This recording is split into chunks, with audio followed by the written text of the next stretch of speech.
What's up, everybody? Welcome to the Masters Fantasy Show, brought to you by MastersFantasyFootballLeagues.com. My name is Jonathan. Joining me today, as always, the Doc, Ryan Maletti, our senior draft coordinator. What's up, my man? Not a whole lot, just thinking about the off season here in fantasy football. Football never sleeps. Yeah, it's crazy. So I'm always thinking. Yeah, like the Super Bowl was a week ago, and it feels like I know. Dynasty football is already heating up, kind of. I know. Getting the gears going again. Yeah, pass along a little bit of information here at Masters. 2022 season leagues are being rolled over next week, so keep an eye out for those invites.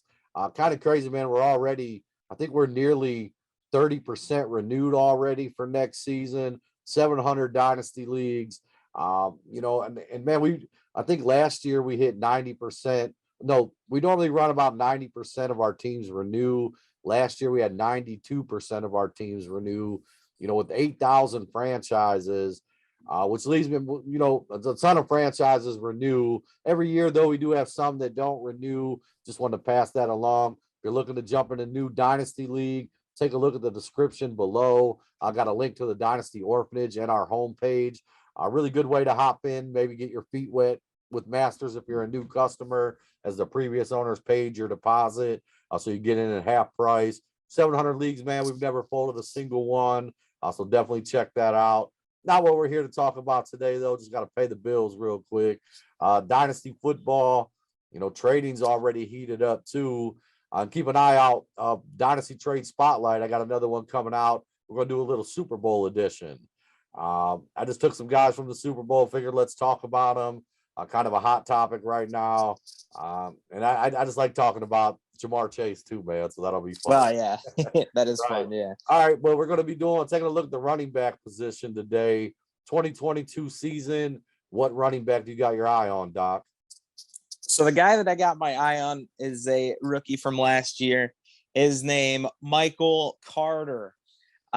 He had himself a decent season. More came on towards the back half. But I mean, hey, this is a guy that he had, I believe, 11 starts last year and played in 14 games, over 140 carries, over 50 targets. I mean, he's going to be a big part of the offense, and I would assume he's going to have even bigger part of the offense now that guys like Tevin Coleman are kind of pushed to the side. I don't know that he's necessarily a true workhorse back, but I do think he will be used at a high enough, capacity that he's worth trading for. And again, this is a guy I feel like he, doesn't get really enough credit.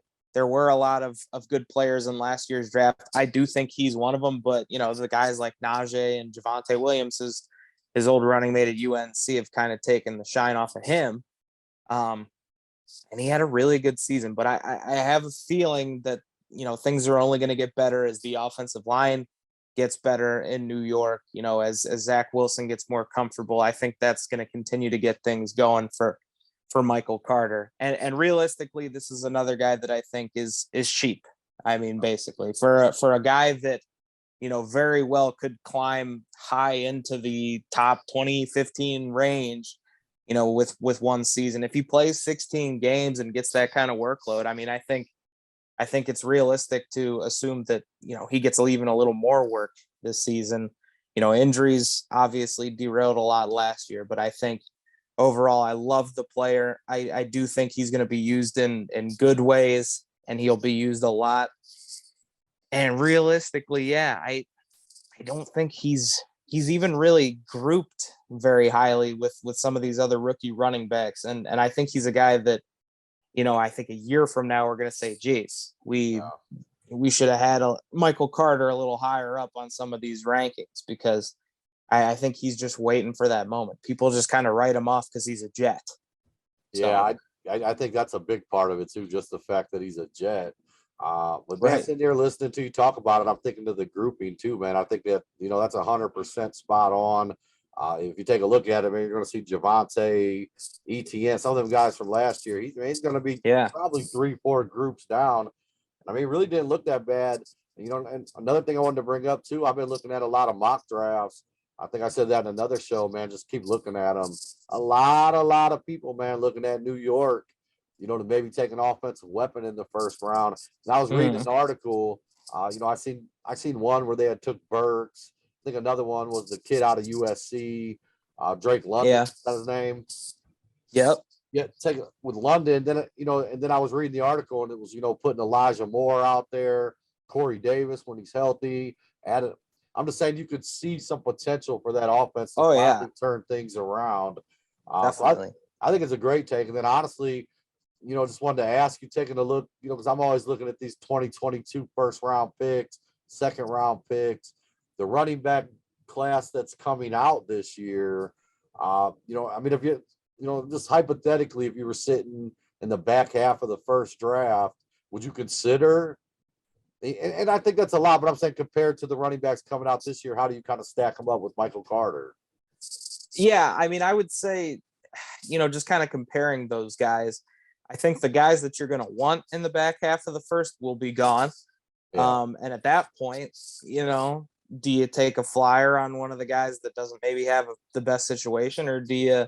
I don't even think he's going to be worth a late first, honestly, too, which is part of it. But yeah, I mean, I think, hey, you could maybe get Carter and a little something else sprinkled in. And I think you're right. Because even as soon as I said it, I'm like, you know what, that's a lot. To go off for a 1.7, 1.8, something like that for Michael Carter. Having said that, I think you also made the case on why he's a really good value. But you start stacking them up against some of the guys that you're actually going to get this year. I think potential is kind of the same, and maybe even a little bit better with Michael Carter. We've kind of seen that he can play in the NFL.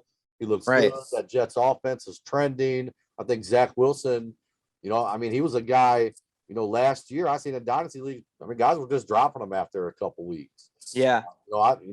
Let me go pick up Mac Jones or one of these other guys. Wilson started to come along, and then all of a sudden he was back on rosters everywhere. And it was for a reason, man. He looked really good. So, like I said, I don't think you'll have to pay that high of a price, but I think you're getting into the first round potential with Michael Carter. So I really like it, Doc. I think it's a great take, man. Absolutely. And I will say this too, like, even if you don't feel super great about the fact that he is a Jet and long term, you don't know if they'll roll with him as like the starter because he's not necessarily the biggest.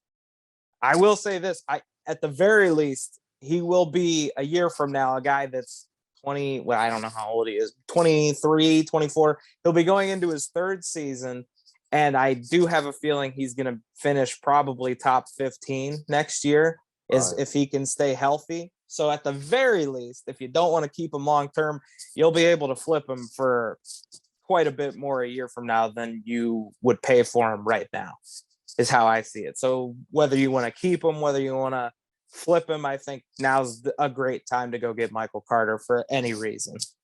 I'm with you, Doc, 100% on that one, guys. So, hey, man, 2022 season leagues firing up. Go out here, take some, flyers out on Michael Carter, offer some trades, see what you can get. I love it. As always, thanks for watching, guys. If you could, hit the like and subscribe button. Love for you to come be a part of the Masters family. Any last words, Doc? Thanks for watching, guys. Thanks for watching, guys. Just